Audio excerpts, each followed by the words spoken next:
Hello my dear students, myself Sukhdev Chaudhary, physics faculty team CLC. तो students, आज अपन start करने जा रहे हैं लेक्चर नंबर 18, जिसके अंदर अपन एक टॉपिक स्टार्ट करेंगे, प्रोजेक्टाइल मोशन यानी प्रक्षेप गति। तो क्या होती है प्रोजेक्टाइल मोशन, क्या होती है?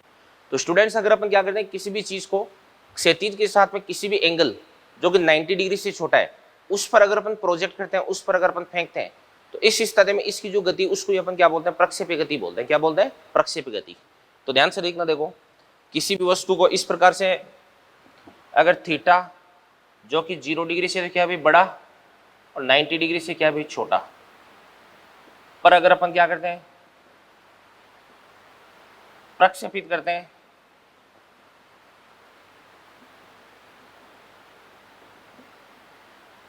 तो ये परवलयाकार पथ पर गति करती है। तो इसको अपन क्या बोलते हैं, अभी प्रक्षेप गति बोलते हैं। अब ध्यान से देखना, देखो जैसे ये कोई वस्तु है, एक्स वाई तल के अंदर इस प्रकार से यहां से यूं फेंकी जाती है, तो ये इस पथ पर गति करती है। यहां पे इसका जो प्रक्षेपण वेग है,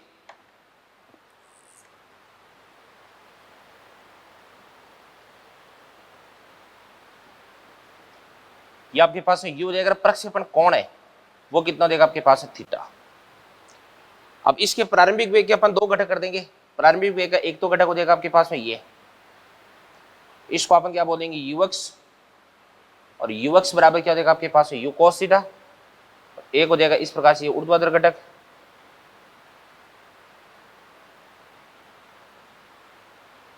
यूवाई, और यूवाई बराबर कितना देगा आपके पास में यू साइन थीटा। अब ध्यान से देखना, देखो यहां पर अगर इस पार्टिकल की गति को अपन देखते हैं, तो इस स्थिति में पार्टिकल है वो एक्स अक्ष के अनुदिश भी गति करता है। तो पार्टिकल की एक्स अक्ष के अनुदिश गति कैसे होती है, लगातार इसका जो एक्स अक्ष है उस पर जो प्रक्षेप है वो लगातार बढ़ रहा है, यानी एक्स अक्ष है उस पर इसका जो विस्थापन है वो लगातार बढ़ रहा है। और अगर अपन बात करते हैं वाई अक्ष की बात करते हैं, तो इस स्थिति में पार्टिकल पहले ऊपर की तरफ जाता है फिर वापस नीचे की तरफ आ जाता है, ठीक है ना। तो यहाँ पर एक साथ दो प्रकार की गतियां हो रही है, तो इसको अपन बोलेंगे प्रक्षेप गति। और प्रक्षेप गति दो प्रकार की गतियों से मिलकर के बनती है। एक तो अपन बात करते हैं कौन सी गति, क्षैतिज गति।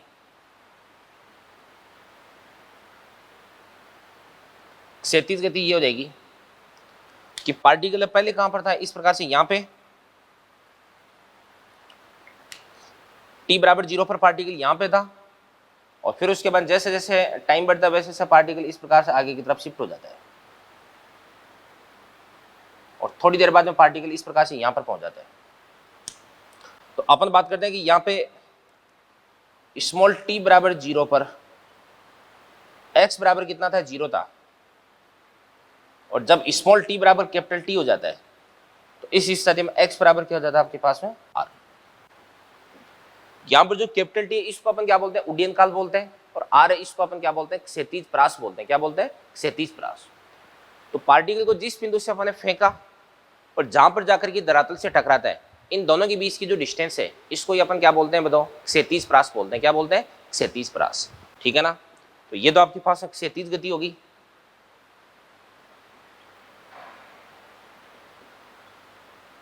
ठीक है ना। और इसके बाद में प्लस,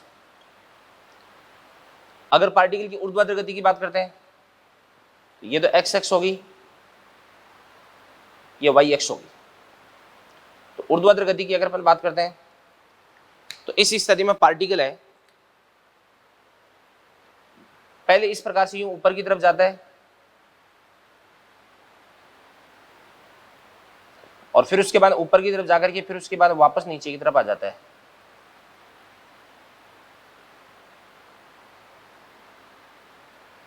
ये बात हो गई भी। तो यहां से दो से t बराबर 0, और यहां पर t बराबर कितना होगा आपके पास है, कैपिटल T। यहां पर अगर अपन बात करते हैं तो यहां पे y बराबर कितना हो जाएगा आपके पास है, कैपिटल H। और बेटा कैपिटल H इसको ही अपन क्या बोलते हैं, अधिकतम ऊंचाई बोलते हैं। क्या बोलते हैं? अधिकतम ऊंचाई। और इस वाली गति को अपन क्या बोलते हैं, ऊर्ध्वाधर गति बोलते हैं। क्या बोलते हैं? ऊर्ध्वाधर गति।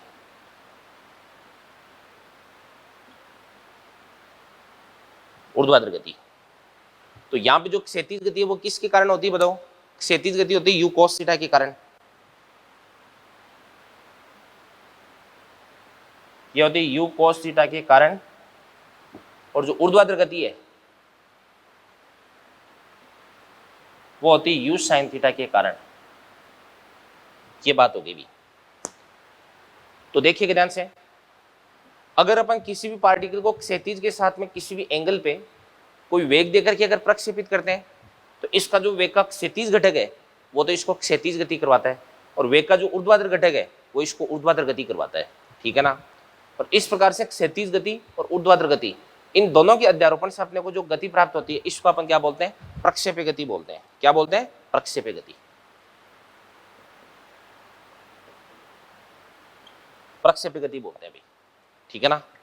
अब सुनना ध्यान से, देखना, देखो, अगर अपन क्षैतिज गति की बात करते हैं तो क्षैतिज दिशा में प्रारंभिक वेग कितना देगा आपके पास है, ux बराबर u cos थीटा, और ऊर्ध्वाधर दिशा की अगर अपन बात करते हैं तो uy बराबर क्या देगा आपके पास है, u sin थीटा।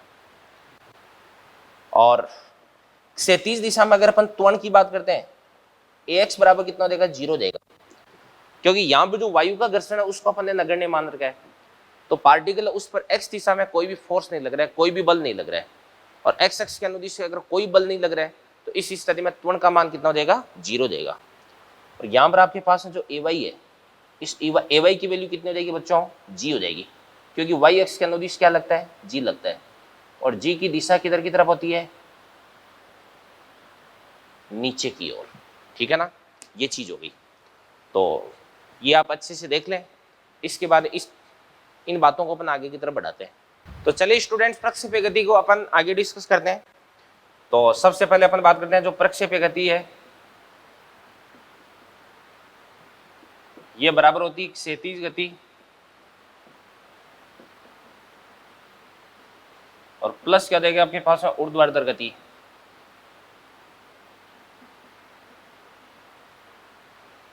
क्षैतिज गति प्लस क्या देगी आपके पास, ऊर्ध्वाधर गति हो जाएगी। तो प्रक्षेप्य गति बराबर क्या होती है, क्षैतिज गति प्लस क्या होती है, ऊर्ध्वाधर गति होती है। अब ध्यान से देखना, देखो यहाँ पर जो क्षैतिज गति होती है उसको अपन पहले डिस्कस करते हैं।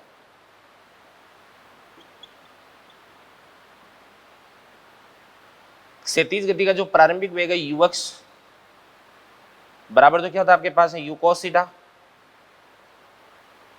और क्षैतिज दिशा में किसी भी प्रकार का बल नहीं है भाई, x एक्स के अनुदिश कोई भी फोर्स नहीं लग रहा, इस कारण से जो त्वरण है वो भी कितना देगा आपके पास है, 0। और अगर क्षैतिज दिशा में कोई भी बल नहीं लग रहा है तो इस स्थिति में वेग का जो क्षैतिज घटक है वो हमेशा कांस्टेंट रहता है, नियत रहता है, क्योंकि वेग को परिवर्तित कौन करवा सकता है, त्वरण, और त्वरण यहाँ पे कितना है, 0 है, इस कारण से वेग परिवर्तित नहीं होगा। और वैसे भी अपन जानते हैं कि v बराबर क्या होता है, u प्लस at होता है, और अगर a की वैल्यू 0 हो जाएगी तो इस स्थिति में v की वैल्यू किसके बराबर हो जाएगी, u के बराबर हो जाएगी। तो अपन बात कर सकते हैं कि vx बराबर ux बराबर u cos थीटा, यानी ये क्या होती है, कांस्टेंट होता है, यानी जो vx होता है वो टाइम पे डिपेंड नहीं करता। इसके बाद में अपन बात करते हैं x की, बात करते हैं x की। तो अपन जानते हैं s बराबर क्या होता है, ut plus half at square, ठीक है ना। और a की वैल्यू तो x एक्स के अनुदिश कितनी है भी, 0 है, तो s बराबर कितना देगा, ut, तो x बराबर कितना बन जाएगा आपके पास, तो ux इंटू टी, और ux बराबर कितना देगा आपके पास है, u cos थीटा इंटू क्या बन जाएगा आपके पास में, t बन जाएगा, ठीक है ना। ये चीज बन गई भी। तो एक तो आपको x एक्स के अनुदिश वेग है वो प्राप्त हो चुका है, और x एक्स के अनुदिश विस्थापन है ये आपको मालूम चल चुका है, ठीक है ना। इसके बाद में क्षैतिज गति के बाद में अपन बात करते हैं कि इसके ऊर्ध्वाधर गति की।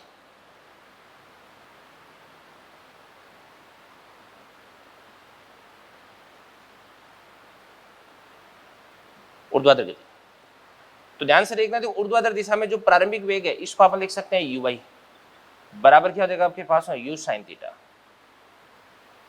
और ऊर्ध्वाधर दिशा में जो फोर्स है Fi बराबर कितना देगा आपके पास mg, और इसको अपन माइनस लिख देंगे, माइनस का mg, क्योंकि माइनस का साइन है ये बता दें कि डायरेक्शन है वो किधर की तरफ होती है, नीचे की तरफ होती है।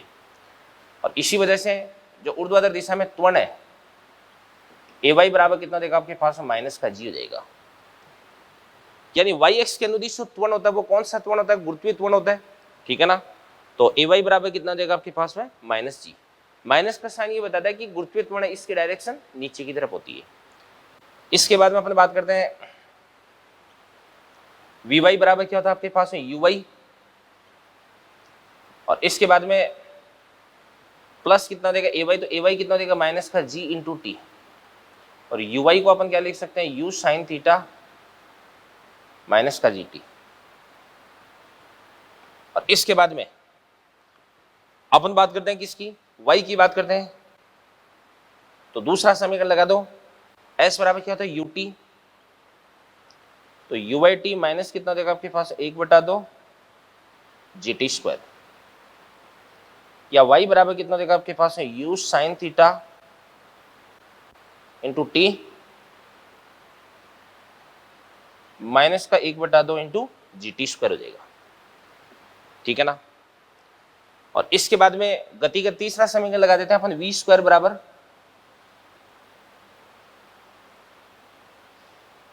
u स्क्वायर, इसके बाद में प्लस कितना देगा आपके पास में 2, a कितना देगा माइनस का g, और इंटू एस, एस कितना देगा आपके पास में y हो जाएगा y, ये बन जाएगा। ये अपने गति का तीसरा समीकरण लगा दिया भाई। तो यहाँ पर जो क्षैतिज गति और ऊर्ध्वाधर गति, इन दोनों की जो काइनेटिक्स है, काइनेमेटिक्स है, वो अपने अलग अलग डिस्कस कर लिए बेटा। ठीक है ना। अब इसके बाद में अपन बात करते हैं, अपन बात करते हैं पार्टिकल का विस्थापन। क्या देगा विस्थापन, आर वेक्टर बराबर एक्स आई के प्लस वाई जे के। तो आर वेक्टर बराबर x को अपन क्या लिख सकते हैं बताओ, U X into T I के plus U Y into T minus का 1/2 जी टी स्क्वायर जे के हो जाएगा। और यदि आपको निकालना है भाई उन्नयन कोण,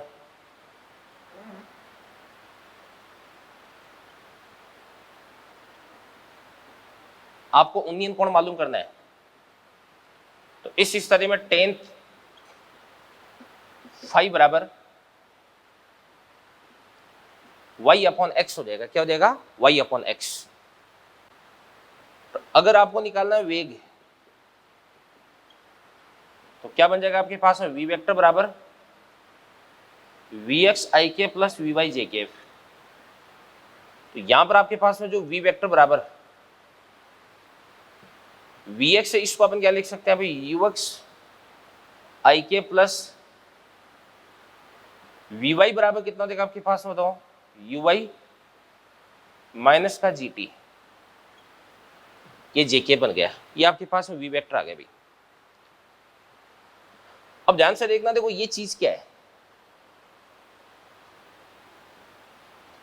मान के चलेगा ये y हो गया, ये x हो गया। पार्टिकल इस प्रकार से यूं गति कर रहा है, ठीक है ना। थोड़ी देर बाद में पार्टिकल है वो कहां पर पहुंच जाता है, इस प्रकार से यहां पर पहुंच जाता है, ठीक है ना। और थोड़ी देर बाद में पार्टिकल अगर यहां पर पहुंच जाएगा, तो इस स्थिति में ये तो इस पार्टिकल का क्या हो जाएगा विस्थापन, इसको तो अपन क्या बोलेंगे विस्थापन बोलेंगे। ये तो आपके पास आर वेक्टर हो गया, ठीक है ना। इसको अपन बोलेंगे आर वेक्टर। इसका क्षैतिज के साथ में जो कोण है, इसको अपन क्या बोल देंगे फाई बोल देंगे। ये मैं आपको पहले बता चुका हूं 2 डायमेंशनल मोशन में, 2D में। और इसके बाद में यहां पर इसका जो वेग है, यहां पे इसका वेग ध्यान से देखना, तो इस प्रकार से यूं गति करता है, ये वी वेक्टर आ गया। इसके वेग का क्षैतिज के साथ में जो कोण है, इसको अपन क्या बोलेंगे एल्फा बोलेंगे। क्या बोल देंगे एल्फा। ये बातें हो गई भी। तो ध्यान से देखना, देखो क्षैतिज गति और ऊर्ध्वाधर गति, इन दोनों को अपने अलग अलग स्टडी की इनकी। फिर उसके बाद में टी समय पश्चात पार्टिकल का विस्थापन, उन्नयन कोण, वेग, और इसके बाद में देना से अगर गति की दिशा की बात करते हैं टेन एल्फा, तो बराबर क्या होता है आपके पास में V Y upon V X होता है, ठीक है ना। ये सारी की सारी बातें मैंने आपको बता दी है। तो इन बातों को आप अच्छे से नोट कर लें बेटा, ठीक है ना। और कुछ फॉर्मूले हैं जो मैं आपको बता देता हूँ, ये फॉर्मूले आपको ध्यान में रखने हैं, ठीक है ना। कौन कौन से फॉर्मूले ध्यान में रखने हैं अभी? एक तो जैसे मतलब ये वाला फॉर्मूला ध्यान रखना है, एक्स का फॉर्मूला ध्यान रखना है, और फिर उसके बाद में 21 का फॉर्मूला ध्यान रखना है आपको। देखो ध्यान से, ये वाला फॉर्मूला भी मालूम होना चाहिए, वाई का फॉर्मूला भी आपको ध्यान में रखना है, ठीक है ना। और मतलब यही मेन मेन फॉर्मूले हैं जो कि आपको ध्यान में रखने हैं, ठीक है। तो देखो ध्यान से, अपन एक क्षैतिज गति और ऊर्ध्वाधर गति इनकी अच्छे से स्टडी कर ली अपन ने। इसके बाद में इनकी हेल्प से अपन ने जो फॉर्मूले प्राप्त किए थे उनकी सहायता से अपन यहाँ पे उड्डयन काल, क्षैतिज परास और अधिकतम ऊंचाई, इनके फॉर्मूले अपन पता करने वाले हैं। तो यहाँ पे कई सारी भौतिक राशि अपन डिस्कस करेंगे, तो ध्यान से देखना। देखो जैसे ये आपके पास कोई भी निर्देशांतर है कि x और ये आपके पास y। अब यहाँ पे देना है t बराबर 0, और इस पार्टिकल का x बराबर भी कितना हो जाएगा 0, यहाँ पे y बराबर भी कितना हो जाएगा आपके पास है 0। पार्टिकल इस प्रकार से ऊपर की तरफ जाता है, इस स्थिति में अधिकतम ऊंचाई पर होता है। थोड़ी देर बाद में पार्टिकल वो धरातल पर जाकर के टकराता है, तो यहाँ पे आपके पास स्मॉल t बराबर कितना हो जाता है कैपिटल T, ठीक है ना। और इसके बाद में x बराबर कितना हो जाता है इसका बताओ r, और y बराबर कितना हो जाता है वापस 0, क्योंकि धरातल पर लौट चुका है। और x बराबर कितना भी r है, इस r को अपन क्या बोलते हैं क्षैतिज परास बोलते हैं। क्या बोलते हैं? क्षैतिज परास। तो यहाँ पर आपके पास जो t है, इस t को तो अपन बोलते हैं टाइम ऑफ फ्लाइट,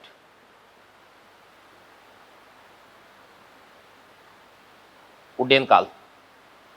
और जो r है इसको अपन क्या बोलते हैं? इसको अपन बोलते हैं हॉरिजॉन्टल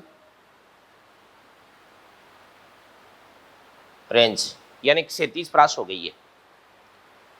बीच में पार्टिकल यहाँ पर होता है, तो आधा टाइम ऊपर जाने में, आधा टाइम नीचे आने में होता है। तो यहाँ पर आपके पास स्मॉल t बराबर जो कितना हो जाएगा बताओ t/2। यहाँ पर आपके पास जो x है, इस x को अपन क्या बोल देंगे बताओ r/2। और यहाँ पर आपके पास जो y है, इस y को अपन क्या बोल देते हैं h बोल देते हैं, कैपिटल H। इस पॉइंट की अगर अपन बात करें तो यहाँ पे y कितना होता है अभी कैपिटल H होता है, और जो कैपिटल H इसको अपन क्या बोलते हैं मैक्सिमम हाइट बोलते हैं, अधिकतम ऊंचाई।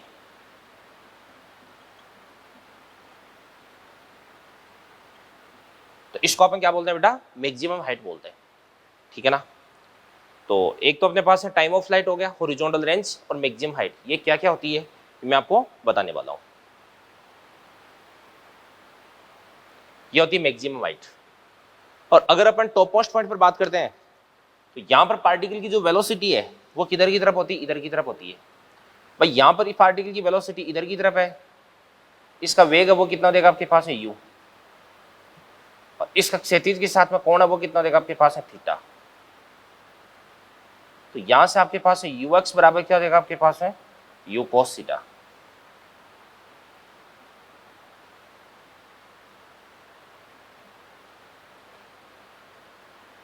और uy बराबर क्या देगा आपके पास है u sin थीटा। और अगर अपन यहां पर बात करते हैं तो पार्टिकल इसका वेग किधर की तरफ हो जाता है? क्षैतिज हो जाता है। तो इसको अपन क्या बोल देते हैं v वेक्टर हो गया। और यहाँ पे पार्टिकल है वो क्षैतिज दिशा में गति कर रहा है, तो इस पार्टिकल का जो ऊर्ध्वाधर घटक है वो कितना देगा बताओ 0 देगा। यानी यहाँ पर इस पोजीशन पर जो vy होता है वो कितना हो जाता है 0 हो जाता है। और यहाँ पर आपके पास जो v होता है वो किसके बराबर होता है बताओ vx के बराबर। और vx किसके बराबर है? ux के बराबर। बराबर क्या होता है आपके पास u cos थीटा होता है, ठीक है ना।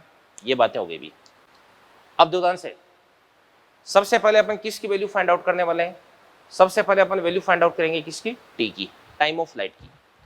तो ध्यान से, जब टी बराबर कितना होता है कैपिटल टी, तो वाई बराबर कितना हो जाता है 0 हो जाता है।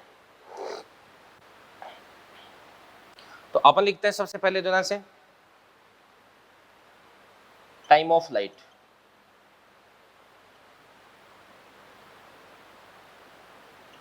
Capital T. तो ध्यान से देखना, देखो जब स्मॉल टी बराबर कितना है कैपिटल टी, तो y बराबर कितना देगा आपके पास है 0। तो y का फॉर्मूला लिख दो, y बराबर कितना होता है आपके पास में तो uy/t माइनस का 1/2 g इंटू क्या देगा आपके पास टी स्क्वायर। तो यहाँ पर y को अपन क्या पुट कर देंगे अभी 0 पुट कर देंगे बराबर। यू वाई को अपन क्या लिख देंगे, यू वाई, और स्मॉल टी को अपन क्या लिख देंगे, कैपिटल टी। इसके बाद 1/2 जी, और टी को अपन क्या लिख देंगे, कैपिटल टी, टी स्क्वायर। इसके बाद माइनस वाला इधर अगर के प्लस का बन जाएगा तो क्या बन जाएगा आपके पास, ध्यान से देखना, देखो ये बन जाएगा इस प्रकार से, यूं 1/2 जी टी स्क्वायर बराबर यू वाई इंटू टी। इस टी से अपन क्या करेंगे, इस टी को कैंसिल आउट कर देंगे, तो यहां से आपके पास टी बराबर कितना हो जाएगा, बताओ, 2 यू वाई अपॉन जी हो जाएगा। इसको आप लिख सकते हैं टी बराबर 2 into U Y upon G. 2 U Y को अपन क्या लिख सकते हैं अभी, यू साइन थीटा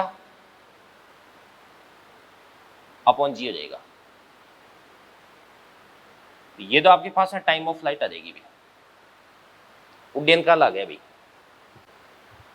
टी बराबर कितना होता है आपके पास है 2 यू साइन थीटा बटे जी।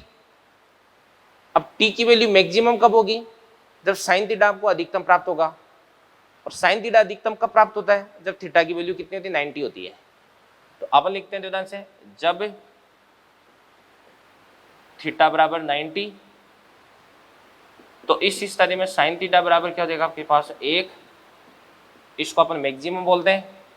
तो इस स्थिति में टी बराबर कितना हो जाएगा आपके पास है 2u अपॉन जी, यानी जो टाइम पीरियड है वो भी क्या मिल जाएगा आपको, मैक्सिमम, उड्डयन काल आपको अधिकतम प्राप्त हो जाएगा। तो अगर आप चाहते हैं कि आपके द्वारा फेंकी गई चीज है वो मैक्सिमम टाइम तक हवा में रहे, यानी हवा के अंदर ये ज्यादा से ज्यादा टाइम है वो कंज्यूम करे, तो इसके लिए आपको इसको बच्चों ऊर्ध्वाधर फेंकना पड़ेगा, ऊपर की तरफ फेंकना पड़ेगा, ठीक है ना। इसके बाद दूसरे नंबर पर अपन बात करते हैं किसकी भी, हॉरिजॉन्टल रेंज की।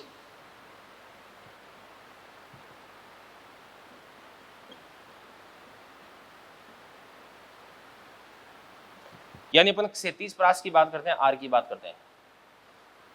तो अपन देख सकते हैं तुरंत से, जब टी बराबर कितना है, कैपिटल टी, तो एक्स बराबर कितना हो जाएगा, आर हो जाएगा। तो जब टी बराबर कितना हो जाएगा आपके पास है कैपिटल टी, तो इस स्थिति में एक्स बराबर क्या हो जाएगा, आर। तो अपन जानते हैं एक्स बराबर कितना होता है आपके पास में, तो यू एक्स इंटू टी। तो एक्स को अपन क्या लिख सकते हैं भाई, यहाँ पे एक्स को अपन क्या लिख सकते हैं, एक्स को अपन लिख देंगे आर, और यू एक्स को अपन क्या लिख सकते हैं बताओ, यू एक्स, और इंटू टी को अपन क्या लिख देंगे अभी, टी। और टी बराबर कितना होता है आपके पास 2 यू वाई अपॉन जी, ये बन जाएगा आपके पास 2 into U X into U Y upon क्या देगा आपके पास है जी, बराबर 2 यू एक्स बराबर क्या होता है आपके पास यू कॉस थीटा, और यू वाई बराबर कितना होता है आपके पास है यू साइन थीटा। तो यू यू क्या बन जाएगा, you square sine theta cos theta upon है जी। इसी प्रकार से ध्यान से देखना, देखो बराबर 2 साइन थीटा कोस थीटा को अपन क्या लिख सकते हैं, साइन 2 थीटा। तो यहां से ये क्या बन जाएगा आपके पास, बताओ, you square sine 2 theta upon है, ये आपको आर का फॉर्मूला प्राप्त हो जाएगा। पेज के टॉप पे लिख देता हूं मैं एक फॉर्मूला, या यहां पे लिख देता हूं formula, 2 sign theta cos theta बराबर क्या होता है आपके पास है, साइन 2 थीटा होता है। ये बात हो गई। अब सुनना ध्यान से देखना, देखो आपको ये जो आर है, इस आर की वैल्यू मैक्सिमम चाहिए, तो इसके लिए आपका जो साइन 2 थीटा वो मैक्सिमम होना चाहिए। अब साइन 2 थीटा मैक्सिमम कब होगा, जब थीटा की वैल्यू 45 होगी। जब थीटा बराबर कितना होगा 45, तो इस स्थिति में साइन 45 सॉरी थीटा बराबर कितना देगा 45, तो 2 थीटा कितना देगा 90 हो जाएगा, और साइन 90 कितना होता है 1 होता है। तो अपन बात करते हैं जब थीटा बराबर कितना होता है आपके पास में 45, तो इस स्थिति में जो 2 थीटा वो कितना देगा आपके पास है 90, तो आपके पास में साइन 2 थीटा बराबर कितना देगा अभी 1, ये मैक्सिमम। तो यहां से इस स्थिति में आर बराबर भी क्या देगा आपके पास में, तो यू स्क्वायर अपॉन जी, ये भी आपको प्राप्त हो जाएगा मैक्सिमम, ये आपको अधिकतम क्षैतिज प्रास प्राप्त हो जाएगी भी, ठीक है ना। इसके बाद में अपन बात करते हैं किसकी भी, मैक्सिमम हाइट की बात करते हैं, अधिकतम ऊंचाई की बात करते हैं। तो third maximum height, capital H की बात करते हैं अभी।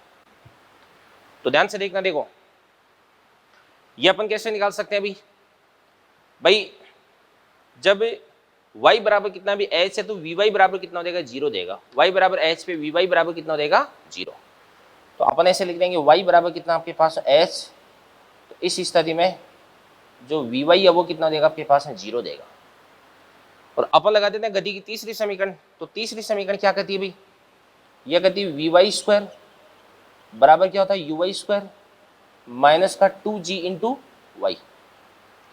तो यहां से अपन क्या लिख सकते हैं इसको, देखो ध्यान से, vy को अपन क्या लिख देंगे, 0 बराबर uy को अपन क्या लिख देंगे, uy स्क्वायर माइनस का 2g, तो y को अपन क्या लिख देंगे, h लिख देंगे। y को अपन क्या लिख देंगे, h।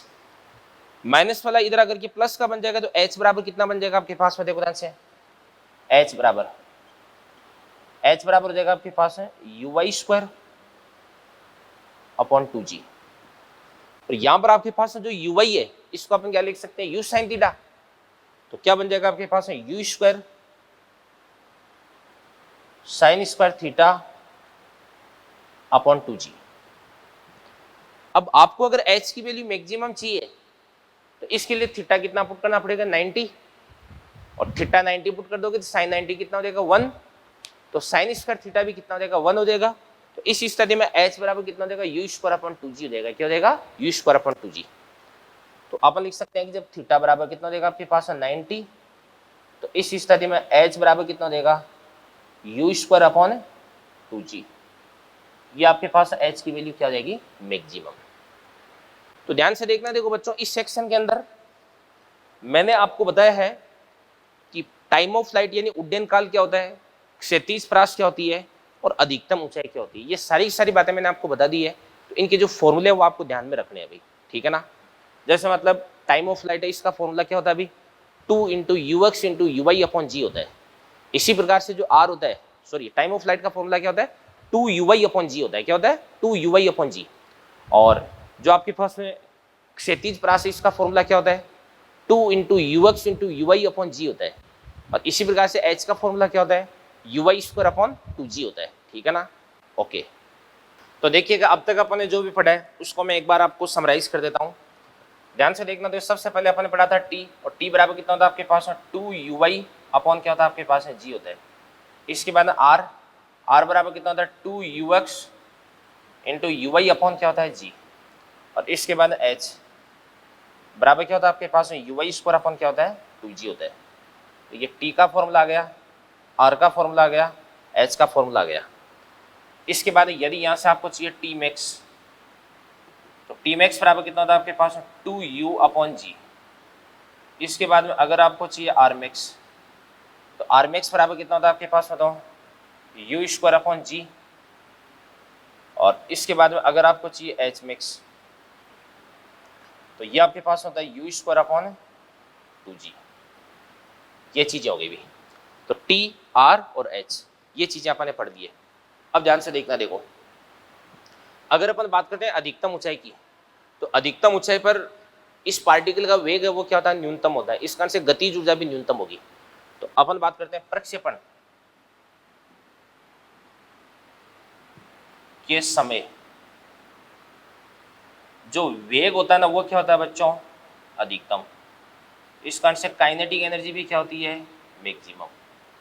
तो यहां से आपके पास से काइनेटिक एनर्जी मैक्सिमम, इसको अपन क्या लिख सकते हैं, बराबर क्या हो जाएगी आपके पास है, ई नोट मान लो, ई नोट। तो यहां से आपके पास है ई नोट बराबर कितना देगा, 1/2 m इंटू यहाँ पे जो प्रक्षेपण वेग होता है वो कितना होता है, u होता है। तो half m into you square हो जाएगी। ये तो प्रक्षेपण के समय की बात होगी, ठीक है ना। इसके बाद हम बात करते हैं अधिकतम ऊंचाई पर।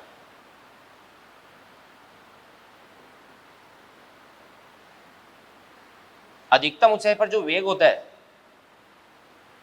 वो क्या होता है, मिनिमम। इस कारण से काइनेटिक एनर्जी भी क्या होती है, बताओ, मिनिमम। और इसको अपन क्या बोल देते हैं, ई बोल देते हैं। क्या बोल देते हैं, तो यहां से आपके पास है ई बराबर, भाई वेग मिनिमम होता है, ये कितना होता है आपके पास है यू कॉस थीटा होता है, कितना होता है यू कॉस थीटा। तो यहां से ई बराबर क्या हो जाएगा आपके पास हाफ एम वी स्क्वायर बराबर क्या हो जाएगा हाफ एम वी को अपन क्या लिख सकते हैं यू कॉस थीटा, तो you square cos square theta हो जाएगा। अब यहां से हाफ एम यू स्क्वायर इसको अपन क्या लिख सकते हैं ई नॉट, तो ये आपके पास है ई बराबर E naught cos square into theta, ये बात होगी। तो यहाँ पे ई नॉट से क्या होती है प्रक्षेपण बिंदु पर गतिज ऊर्जा, और ई क्या हो जाएगी अधिकतम ऊंचाई पर गतिज ऊर्जा हो जाएगी, ठीक है ना, ये बातें होगी भी। तो ये तो अपन यहाँ पे गतिज ऊर्जा की बात कर लिए भी। ओके, इसके बाद में आगे बढ़ते हैं अपन, कुछ छोटी छोटी बातें और बता देता हूं आपको मैं। ये प्रक्षेपी का पथ हो गया, ये वाई हो गया, ये एक्स हो गया। जब आपने पार्टिकल को प्रक्षेपित किया है तो इसका जो प्रक्षेपण कोण है वो कितना देगा थीटा, और जो प्रक्षेपण वेग है वो कितना देगा आपके पास यू देगा, कितना देगा। कुछ समय पश्चात पार्टिकल कहां पर पहुंच जाता है, मान के चलिए यहां पर पहुंच जाता है, और इस स्थिति में इसका जो वेग है वो इधर की तरफ हो जाता है, इस प्रकार से यू, ये वी, ये वी हो जाएगा, ठीक है ना। अब इसका जो क्षैतिज घटक है वेग का, इसको अपन क्या लिख सकते हैं यू कॉस थीटा, और मान के चलिएगा ये वाला जो एंगल है ये कितना देगा आपके पास एल्फा, तो वी का ये वाला जो घटक है ये क्या देगा आपके पास में वी कॉस एल्फा। और मैंने आपको बता रखा है कि क्षैतिज दिशा यानी एक्स अक्ष के अनुदिश पार्टिकल पर कोई भी फोर्स नहीं लगता है, कोई भी बल नहीं लगता है, इस कारण से वेग का जो क्षैतिज घटक है वो क्या रहता है कांस्टेंट रहता है। तो वेग का क्षैतिज घटक कांस्टेंट करना है तो अपन क्या लिख सकते हैं अभी यूएक्स बराबर क्या देगा आपके पास है वी एक्स, तो यूएक्स बराबर क्या देगा आपके पास है यू कॉस थीटा, और वी एक्स बराबर कितना देगा आपके पास है वी कॉस एल्फा देगा, क्या देगा वी कॉस एल्फा। तो यहां से आपके पास में वी बराबर कितना देगा यू कॉस थीटा अपॉन क्या होता है आपके पास है कॉस एल्फा, ये बात होगी। अब ये फॉर्मूला कब काम आता है, कई बार ऐसा होता है कि ऐसे बोल दिया जाता है कि किसी भी पार्टिकल को आपने 50 मीटर पर सेकंड की वेग से क्षैतिज के साथ में 53 डिग्री का कोण बनाते हुए फेंका है। जब ये पार्टिकल क्षैतिज में 45 डिग्री का कोण बनाता है तो इस स्थिति में इसका वेग क्या होगा, यानी इस पार्टिकल की वेलोसिटी क्षैतिज के साथ में कोण है यानी एल्फा आपने दे रखा है, तो उस टाइम इसकी वेलोसिटी क्या हो जाएगी, इसका वेग क्या हो जाएगा, ये अपन इस फॉर्मूले से मालूम कर सकते हैं, ठीक है ना।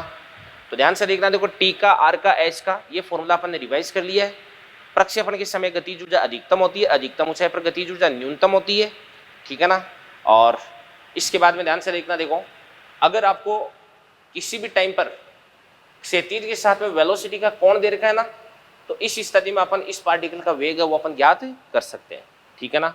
और यहाँ पे स्थितिज ऊर्जा की भी बात कर सकते हैं। प्रक्षेपण के समय H बराबर क्या होता है अभी जीरो, इस कारण से पोटेंशियल एनर्जी क्या हो जाएगी मिनिमम, ठीक है ना।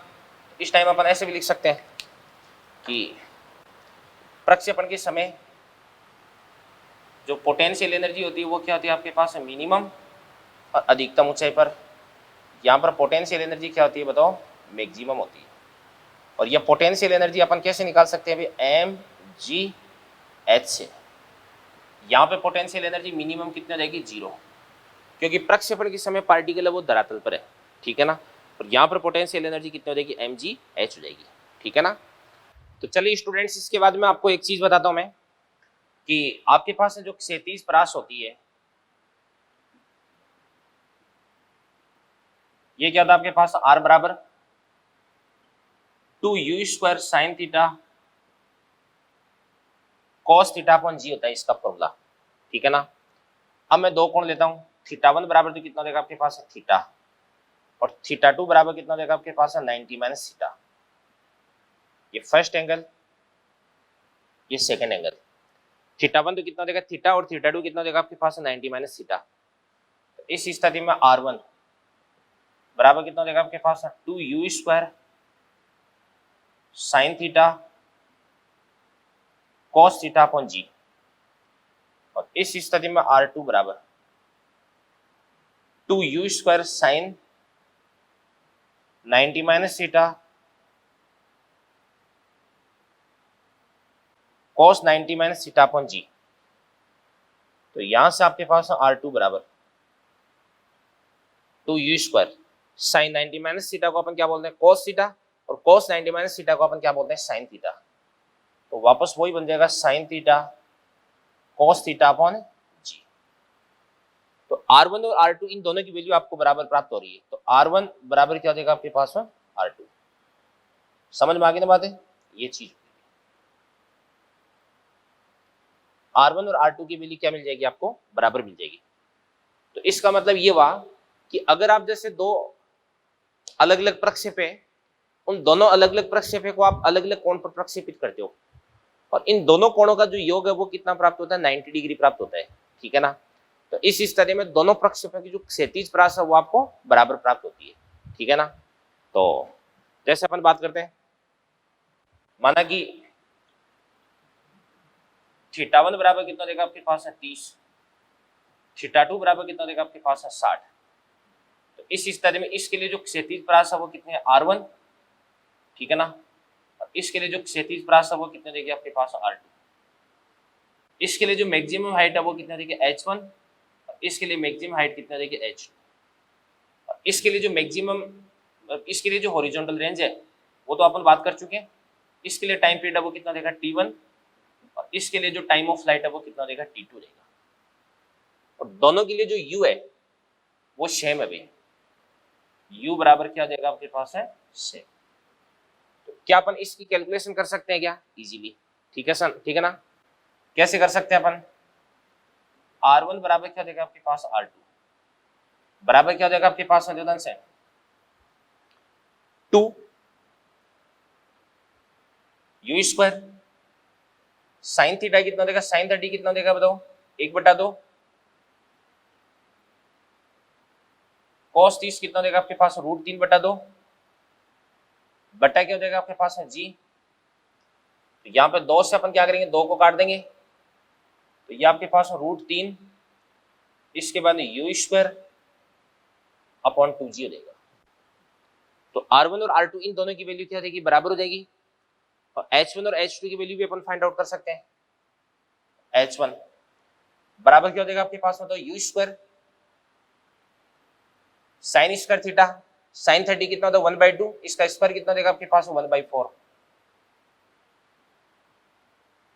अपॉन कितना देगा आपके पास बताओ 2g।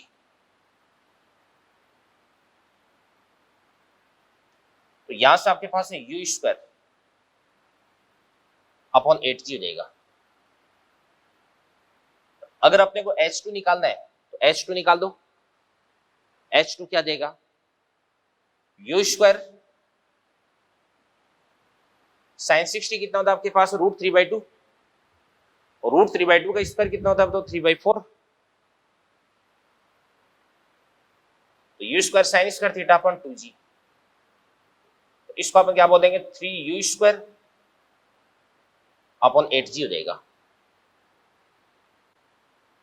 इसके बाद है T1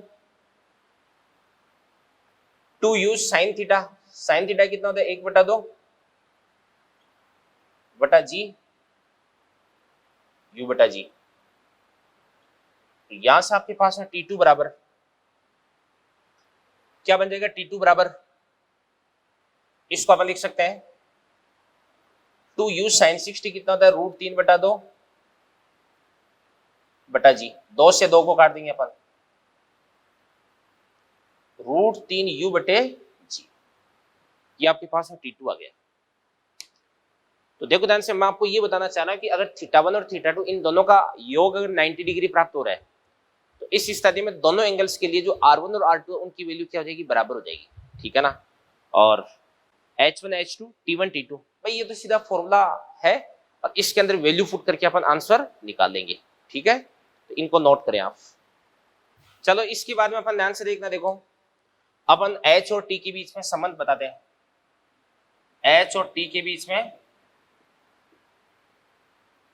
क्या संबंध है वो अपन निकालते हैं। अपन जाने कि T बराबर कितना था आपके पास 2u sin थीटा बटे जी, यहां से आपके पास है u साइन थीटा बराबर कितना देगा आपके पास है gt बटे 2। h बराबर कितना होता है आपके पास है u साइन थीटा का whole square upon 2g। u sine theta का होल स्क्वायर, तो इसको अपन बोलेंगे gt बटे 2 का होल स्क्वायर अपॉन कितना देगा आपके पास है 2g। तो इसको अपन क्या लिख सकते हैं अभी, जी स्क्वायर टी स्क्वायर बटे 2 का क्या देगा आपके पास है 4, ठीक है ना। 4 इंटू कितना देगा 2g। तो 2 से अपन क्या करेंगे, 2 को कैंसिल, सॉरी g से अपन g को कैंसिल आउट कर देंगे, ठीक है ना। इसके बाद निदान से टी स्क्वायर h बराबर क्या देगा आपके पास में, तो 4 इंटू 2 कितना देगा 8, तो 1/8 g इंटू टी स्क्वायर, ठीक है ना। तो h और t के बीच में ये वाला रिलेशन होता है अभी, ओके।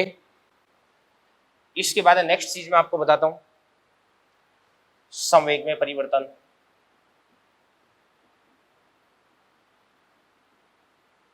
संवेग में परिवर्तन की बात करते हैं। अगर आपने पार्टिकल को इस प्रकार से यूं प्रक्षेपित किया है तो पार्टिकल का यहां पर जो वेग है उसका क्षैतिज घटक क्या देगा आपके पास है u cos थीटा, और यहां पर क्या देगा आपके पास है, ध्यान से देखना, देखो u sin थीटा ऊर्ध्वाधर घटक, और इसका जो वेग है वो क्या देगा आपके पास है u, और ये वाला एंगल कितना देगा थीटा। अब आपको बताया कि गति के दौरान जो इसका वेग का क्षैतिज घटक है वो तो अपरिवर्तित रहता है, तो इस पद अपन u cos थीटा बोल देंगे। ऊर्ध्वाधर घटक है वो भी कितना देगा u sin थीटा, पर इसकी डायरेक्शन अपोजिट हो देगी, तो इसको अपन क्या लिख देंगे u sin थीटा, नीचे की तरफ हो गया। वेग है वो कितना देगा आपके पास है u का u देगा, और ये वाला एंगल है वो आपके पास है थीटा का थीटा देगा। तो अगर अपन जैसे लिखते हैं p इनिशियल प्रारंभिक संवेग बराबर कितना देगा आपके पास है mu cos थीटा i के plus mu sin theta j के हो जाएगा। और अगर अपन अंतिम संवेग की बात करते हैं p फाइनल की, तो p फाइनल बराबर क्या देगा आपके पास में, देखो ध्यान से, p फाइनल बराबर, इसको अपन लिख सकते हैं p फाइनल बराबर mu cos थीटा i केफ, इसके बाद माइनस क्या देगा आपके पास mu sin थीटा j केफ हो जाएगा। u sin थीटा वो नीचे की तरफ, इस कारण से मैंने लिख दिया माइनस का mu sin थीटा देगा। और अगर अपन बात करते हैं डेल्टा p की, तो डेल्टा p बराबर क्या होता है आपके पास है p फाइनल माइनस क्या होता है आपके पास है p इनिशियल होता है। तो फाइनल में से अपन इनिशियल को माइनस कर देंगे, तो mu cos theta i cap में से mu cos theta i cap तो कैंसिल आउट देगा, माइनस का mu sin theta j cap minus का mu sin theta j cap, तो ये बन जाएगा आपके पास माइनस का 2mu sin theta into j cap हो गया, ठीक है ना। और इसके बाद में अपन जानते हैं कि f एवरेज बराबर क्या होता है आपके पास है डेल्टा p अपॉन क्या होता है आपके पास है डेल्टा t। तो संवेग में परिवर्तन कितना देगा, माइनस का 2mu sin थीटा j केफ और upon delta t, total time कितना देगा आपके पास है 2u sin theta upon g। अब 2u sin थीटा से 2u sin थीटा कट जाएगा, g ऊपर की तरफ चला जाएगा, तो यहां से आपके पास f एवरेज बराबर कितना देगा आपके पास माइनस का mg j केफ आ जाएगा। ये बात होगी, ठीक है ना। ये संवेग में परिवर्तन हो गया। तो बातें छोटी छोटी है मगर इंपॉर्टेंट आपको ध्यान में रखनी है भाई। तो h और t के बीच में रिलेशन क्या होता है ये आप देख लें, और संवेग में परिवर्तन ये आप अच्छे से देख लें भाई, ठीक है ना। तो चलिए बच्चों, इस लेक्चर के अंदर अपन एक चीज और डिस्कस कर लेते हैं, पथ का समीकरण, जिसको अपन बोलते हैं ट्रेजेक्टरी, और उसके बाद में लेक्चर एंड करेंगे अपन, ठीक है। तो ये अपन देखते हैं पथ का समीकरण। तो पथ का समीकरण अपन कैसे निकालेंगे, देखो ध्यान से। सबसे पहले अपन जानते हैं कि x बराबर क्या होता है आपके पास है u cos theta into T, तो y बराबर कितना होता है आपके पास है u sin theta into T minus 1/2 into G T square. तो अपन यहां से t बराबर कितना देगा आपके पास x बटा u cos थीटा। इसके बाद इस t की वैल्यू अपन यहां पर और यहां पर पुट कर देते हैं, तो यहां से आपके पास y बराबर क्या बन जाएगा u sin theta into T, T को अपन क्या लिख सकते हैं x upon u cos theta minus का 1/2 जी, और टी स्क्वायर को अपन क्या लिख सकते हैं अभी x square upon u square cos square theta. तो यहां से y बराबर क्या बन जाएगा आपके पास में, से u से u को काट दो, तो x sin थीटा बटे cos थीटा क्या होता है आपके पास में tan थीटा, माइनस ये हो जाएगा आपके पास है g x square upon 2u square cos square theta. ये आपके पास समीकरण बन गया अभी। तो यहाँ पे तो x की घात क्या है अभी 1 और यहाँ पे x की घात क्या है अभी 2 है, तो ये आपके पास एक बहुपद बन चुका है, और बहुपद की घात कितनी हो जाएगी 2 देगी, तो y की पावर 1 x की पावर 2, तो ये समीकरण बन जाएगा किसका परवलयाकार पथ का समीकरण बन जाएगा। तो इसको देख करके अपन बता सकते हैं कि पथ की समीकरण मतलब पथ कैसा बनता है, किसी भी प्रक्षेप्य का परवलयाकार बनता है, पैराबोला। इसके बाद ये आ चुका अपने पास y बराबर x tan theta minus g x square upon 2u square cos square theta. यहां से अपन एक काम करते हैं x tan थीटा को कॉमन निकाल लेते हैं, तो x tan थीटा यहां से कॉमन आ गया 1 माइनस, इसके बाद में क्या देगा आपके पास है g x square upon 2u square cos square theta. अब ध्यान से x tan थीटा को अपन कॉमन निकाल लेते हैं, तो क्या बन जाएगा आपके पास में ध्यान से ये वाला जो x है ये तो बाहर आ जाएगा भाई, ऊपर भी अपन क्या करते हैं x tan थीटा और नीचे भी अपन x tan थीटा से मल्टीप्लाई कर देते हैं। ऊपर वाला जो x tan थीटा ये तो बाहर कॉमन आ चुका है, तो इसको तो आप हटा दो, नीचे x हो गया, tan थीटा को अपन क्या लिख सकते हैं sin थीटा बटे cos थीटा, ये आपके पास रहेगा sin थीटा बटे cos थीटा। x से अपन क्या करेंगे x को उड़ा देंगे, तो यहां से आपके पास क्या बन जाएगा y बराबर x tan थीटा 1 माइनस, इसके बाद में देना से cos थीटा से अपन एक cos थीटा को उड़ा देंगे, तो g x upon 2u square sine theta cos theta, 2u square sine theta cos theta बटे जी, इसको अपन क्या लिख सकते हैं r, तो y बराबर कितना होता है आपके पास x tan theta into 1 minus x बटे r। ये भी आपके पास इसके ट्रेजेक्ट्री यानी इसका पथ का समीकरण बन जाएगा बच्चों। तो आज के लेक्चर में मैंने आपको प्रोजेक्टाइल मोशन के बारे में जितना भी बताया वो सारी की सारी बातें आपको तैयार करनी है। जो जो फॉर्मूले मैंने आपको बताया वो सारे के सारे फॉर्मूले आपके माइंड में होने चाहिए, एक जगह आपको लिख लेने, सारे के सारे फॉर्मूले आप याद कर लें। अगले लेक्चर पर अपन सीधे प्रोजेक्टाइल मोशन के क्वेश्चन स्टार्ट करेंगे। तो प्रोजेक्टाइल मोशन का जो थ्योरेटिकल पोर्शन है वो मैंने आपको बच्चों फिनिश करवा दिया है, ठीक है ना। इसको आप अच्छे से नोट कर ले। तो thank you very much, all the best. इसको नोट कर ले भाई एक बार आप, ठीक है ना।